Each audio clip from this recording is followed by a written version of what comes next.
नमस्कार, स्वागत है आपका। आप देख रहे हैं सी न्यूज़ भारत। मैं हूं आपके साथ इशिता। वक्त हो गया उत्तर प्रदेश बुलेटिन का। इस बुलेटिन में बात करेंगे अंबेडकर नगर की, जहां चाइल्ड प्रोटेक्शन ऑर्गेनाइजेशन के चेयरमैन अरुण त्रिपाठी ने कहा कि ये मंच बाल शोषण और बाल दास्ता को खत्म कर बच्चों के अधिकारों को मजबूत करने के लिए एक बड़ा संकल्प है। देखिए, चाइल्ड प्रोटेक्शन ऑर्गेनाइजेशन के चेयरमैन अरुण त्रिपाठी ने कहा, ये मंच एक बड़े संकल्प की शुरुआत है।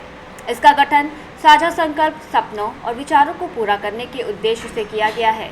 ये विभिन्न सामाजिक संगठनों का एक ऐसा गठबंधन है जो बाल शोषण और बाल दास्ता को खत्म करने का काम करेगा। ये संगठन बच्चों के प्रति सामाजिक सोच और नीतियों को बदलेगा और सामाजिक चेतना का भी विस्तार करेगा। इसका उद्देश्य बाल शोषण और बाल दास्ता को खत्म करना होगा। ये संगठन भारत में बाल संरक्षण तंत्र को मजबूत करने और बाल अधिकारों को प्रभावी रूप से लागू करने के लिए काम करेगा। वहीं चाइल्ड प्रोटेक्शन ऑर्गेनाइजेशन ने बताया कि जो भी प्राइवेट स्कूल मनमानी फीस बच्चों से लेते हैं, उनके विरुद्ध भी हमारा प्रतिनिधि इकाई के रूप में कार्य करेगी। वे सामाजिक और आर्थिक विषमताओं के कारण जो बच्चे स्कूल नहीं जा पा रहे हैं, उनको स्कूलों में दाखिला दिलाने का प्रयास करेंगे। बच्चों के अधिकारों की पूर्ति, उनकी ज़रूरतों को पूरा करना ही उनके प्रति न्याय है। इस न्याय को लेकर हम सभी बच्चों तक पहुंचेंगे। यह बच्चों को एक मजबूत सुरक्षा कवच प्रदान करने के लिए एक बड़े एक्शन प्लान की शुरुआत है। सभी पत्रकार साथियों का सादर अभिनंदन। आज इस प्रेस वार्ता में हमने बहुत ही गंभीर विषय पर इस प्रेस वार्ता को बुलाया है, जिसमें दिल्ली से हम शुरू करते हैं। जो प्राइवेट स्कूलों की मनमानी हो रही है कि फीस में बढ़ोतरी, तमाम प्रकार के इन्होंने प्राइवेट स्कूलों ने डेवलपमेंट फंड बना दिए हैं, जिसके माध्यम से बच्चों को व्यापार का संसाधन बनाया जा रहा है। ये इनका जो कृत्य है, इस सरकार ने सभी को अफलेशन दे करके इनको बच्चों की सुख शिक्षा व्यवस्था को सुधारने का जो मौका दिया है, उसको ये लोग खोते जा रहे हैं और बच्चों को एटीएम मशीन की तरह यूज कर रहे हैं।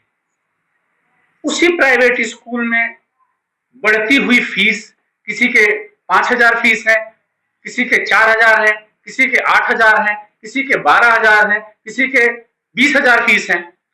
तो इनका जो मनमानी तरीके से जो रवैया है, और दुर्भाग्य की बात यह है कि बढ़ती हुई फीस के साथ इन्होंने अपने ही स्कूल में गोडाउन बना रखा है और पेरेंट्स को मजबूर करते हैं कि आप यहीं से किताबें लीजिए, यहीं से ड्रेस लीजिए, यहीं से बच्चों का यूनिफॉर्म लीजिए, अन्यत्र मार्केट से ना लीजिए।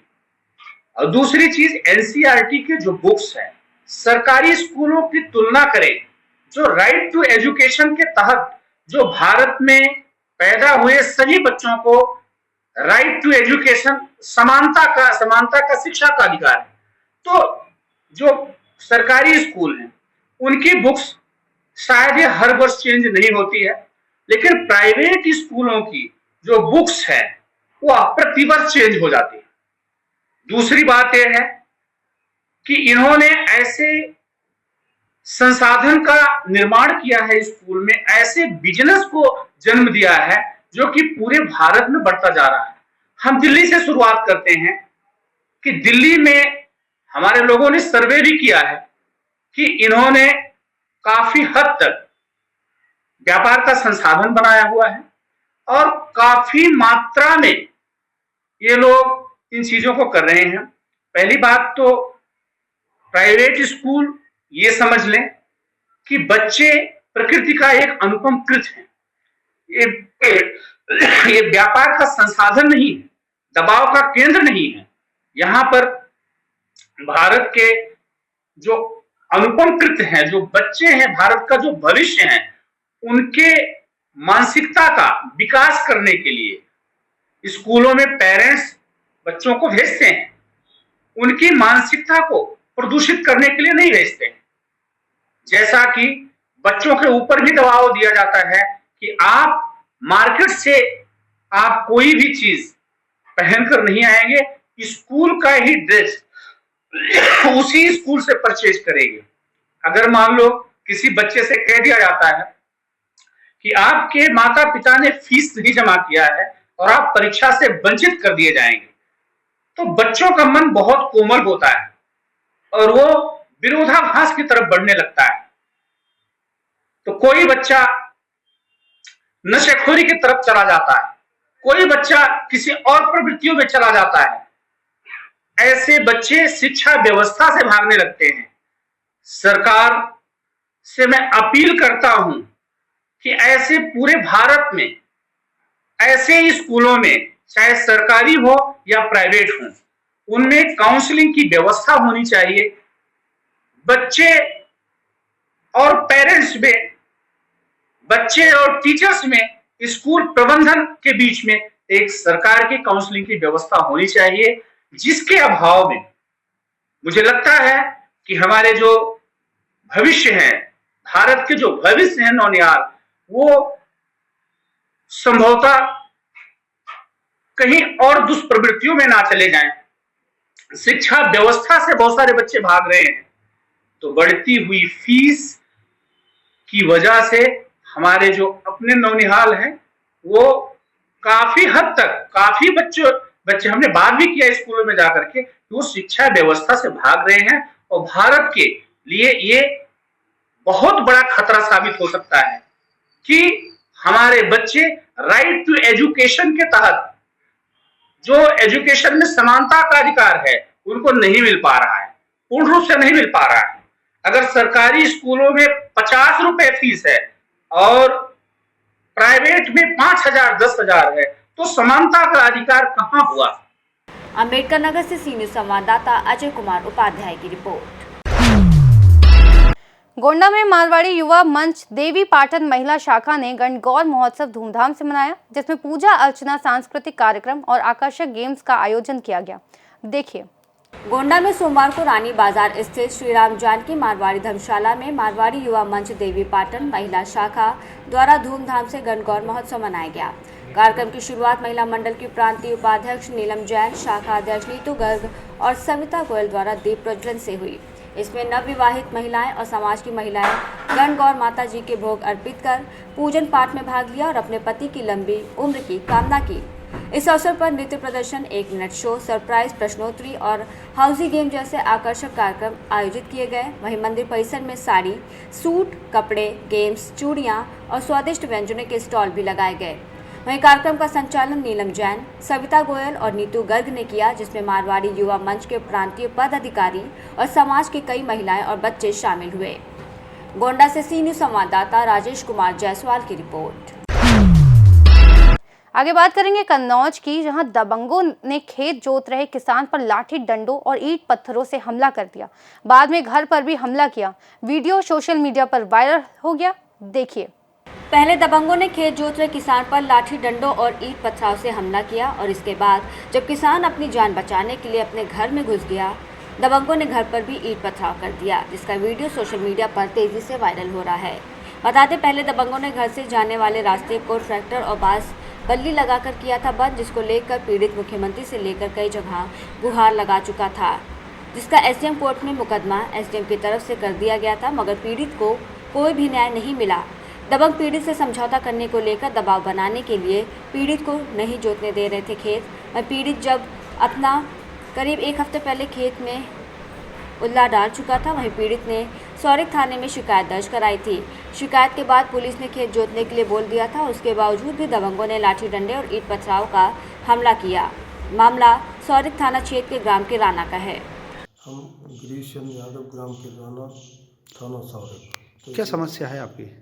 मेरी समस्या ऐसा, मेरा मकान पैतृक है और गांव के कुछ गुंडे दबंग हैं जो ग्राम समान की जगह थी, उससे साथ मेरा रास्ता होके जाता था परिक्रमा मार्ग तक। तो मैं पिछली मार्च से था लगातार जो मुझे मेरा उत्पीड़न करे रास्ता बंद किए हुए हैं और हमने तब तहसील लेखपाल से लेके प्रधान से डीएम तक शिकायत की है। मुख्यमंत्री तक भी मैं गया, लेकिन तब मुझे न्याय नहीं मिला।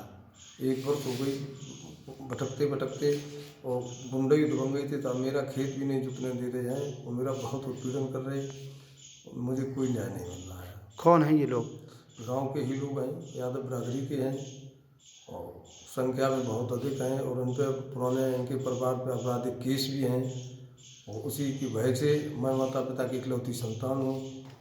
और इस वजह से मैं कुछ कह नहीं पा रहा हूँ और मुझे न्याय मिल नहीं रहा। अच्छा, मुख्यमंत्री दरबार में भी गए थे, कितने दिन रुके, कहाँ कैसे मुलाकात हुई थी आप?